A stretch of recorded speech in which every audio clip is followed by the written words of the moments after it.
Assalamualaikum warahmatullahi wabarakatuh. Saudara-saudaraku, pejuang Wali Songo Indonesia Laskar Sabilillah seluruh Provinsi Jawa Tengah yang saya hormati dan yang saya banggakan.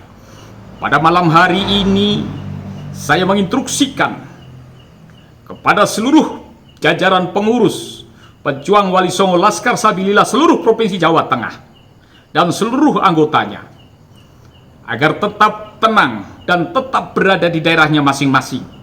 Kita tetap siaga, kita memantau kondisi daerahnya masing-masing. Kita jangan terprovokasi dengan ulah-ulah oknum yang ingin mengadu domba antara anak bangsa.